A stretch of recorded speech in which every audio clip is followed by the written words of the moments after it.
Hey Harmonizers, it's time for an update about Alfie, the one and only Mustang I decided to keep after this summer's training, and I'm going to show you guys a lot of the reasons why and what he's been up to. So as you can tell, this rider is wearing a t-shirt, which means that this was actually filmed quite a while ago because right now it is January in the super cold Canada, and this was taken a little while ago, closer to when I got back from the hospital. And so this was Bree riding, and she is a staff member at our farm. And she had done some of the Mustang training. She actually owns a Mustang herself because she bought Tom's Treasure from me, the Palomino Mustang that we trained. And she offered to do a ride on Alfie, a training session with him. So she was, I believe, the first rider on him since I had gotten back from Pennsylvania, and I wanted to kind of watch and see what was going on. And so like there you can see there was a moment where he kind of stumbled and had a little bit of a scoot, but you can see that he was really easy for her to stop. Nothing really horrible happened. And if you think in contrast, the difference between how Alfie looks on his first ride back after many weeks off, because nobody rode them while I was away in the hospital. So this is the first ride back after the fact. As well, Pretzel, you guys saw her ride, and it was very, very sticky at the walk. And he's already riding walk trot, and then we're going to get into a little bit of canter work as well for his first ride back to doing things. And so it was great to see, you know, how he was a little bit tight, a little bit unsure. Like here we get a really, really fast trot and not actually the canter. So we just slow him down and we just say, thank you. Like, that's a good job. Thank you for trying. You can see Bree's giving him a little pat. And then she's going to go ahead and try again. And so it's okay when your horse is a little bit resistant or unsure, especially when they're just lacking a little bit of confidence, and you just kind of praise it and say, like, that was a really good effort. And then you try again, and look at this. You get a nice canter. Keep in mind, like, he hasn't done cantering with the rider or training since before I rode him, like in Pennsylvania where I cantered him there. He hasn't done anything that whole time. And when you're really a new horse, a young horse that's green and experienced, having a long time off can sometimes really set you back a little bit. And so when we come back to have this first ride after several weeks off, we really get a little bit of insight into how great Alfie's brain is, that he's able to have all that time off. Didn't go for any free runs or any lunging. Like, yes, we did groundwork, but not, you know, tiring him out or anything like that. And then come back into this ridden work here with somebody he doesn't know. So remember that Bree is not somebody who's been riding him or working with him. She's done like a little bit of helping me with things during the summer and helping with the staff, but wasn't a regular person riding him and had never cantered him before, because I was the only person who had ever cantered him before. So she had done some stuff over the summer, but it's not like they knew each other and had done all of this before and we're getting back into it. This is completely new for both of them doing all the things that they're doing. And he did really, really well. And then now we're on to rider number 2, and this is Sarah. So this is somebody who's never rode Alfie before, never even sat on him, and never even done any work with him, because although she's a staff member at our farm and coaches lessons, and she's helped with her own Mustang that she was working with Arlo, and helped with the thoroughbred makeover training the year before with Newton, she's never done anything with Alfie. So this is completely new for both of them. And did a great job of going around. I wanted to see how he would do going over some raised trot poles or some little baby jumps, so we could start working with getting him over some things. The goal was to put some miles on him that he could start doing some things for our more advanced students. That way he could keep up with his training, keep up with the miles. Because I find when horses are young and inexperienced, they don't have to work every day by any means, but if they have a little bit of consistency, like a couple times a week, that can help them remember things a little bit better, develop the fitness a little bit better in the house, and can sometimes just be a little bit of a better system for them rather than doing nothing for several weeks. So here she is riding him around, and you can see we've got all sorts of obstacles set up that we're getting ready for our obstacle fun show that we did, our obstacle Halloween show that we did.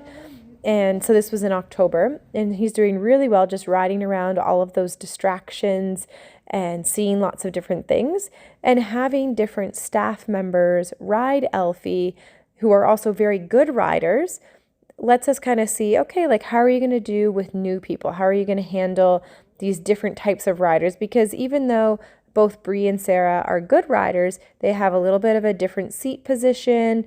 They cue a little bit different. Their bodies are a little bit different, and that helps him just get more comfortable with new people, because it wasn't something that I was super practicing. He had been ridden by different people over the summer, different staff. He had been ridden by different staff over the summer, but only walk trot, never at the canter. So this is new for him to get all of this experience. And you can see he had a little canter going, and then you can see the little bit of stickiness, like a little bit of hesitation where he kind of goes and then he sucks back a little bit, meaning like you can see him going forward and then he kind of slows down and he's like, okay, like is that good enough?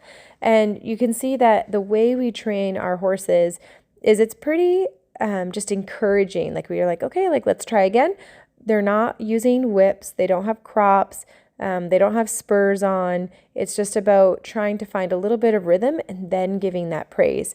And the fact that Alfie does really, really well with this variety tells me that he's going to be a little superstar. I'm kind of sad that I can't ride him right now because he was definitely one of my favorites to train.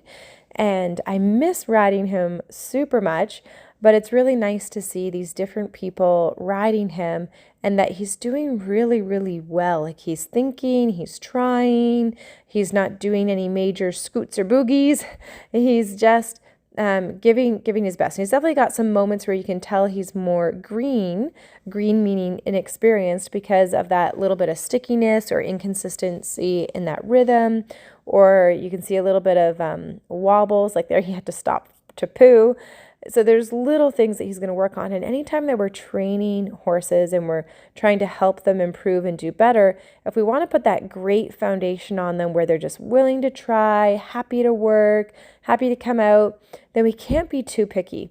So we kind of have to think of it as Alfie is kind of in primary school right now, because he's got a lot of his basics. He's got walk, trot, canter. He's going over the raised poles. This is a great little canter that he's doing, but there's some wiggles. You know, he's not always within the lines, and he needs a little bit of consistency there. And if you had a teacher that was yelling at you, you're out of the lines, you're out of the lines, stay within the lines, that's a crooked letter, that sentence was not straight, you're just going to end up with a horse or a student that is really anxious and not really comfortable with their teacher.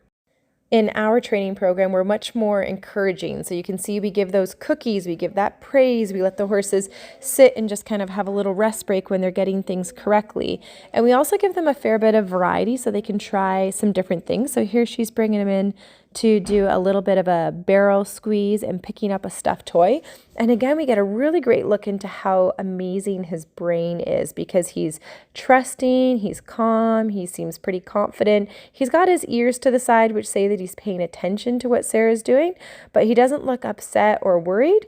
And you can see that he's going to earn another cookie. And so he's really learning like, oh, like this is fun. I do these different tasks and then I get rewarded. So he's developing some great responses and he's really got this positive attitude.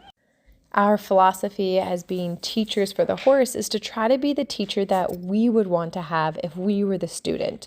And so instead of being that yelling teacher that makes you anxious and makes learning this really tough process where you get kind of worried about even showing up for the classroom, to a horse, they become the horse that's difficult to catch, that doesn't want to be saddled, can be just grouchy in general, and they just have a really negative experience, and it's just can make it really stressful for both of you and even unsafe.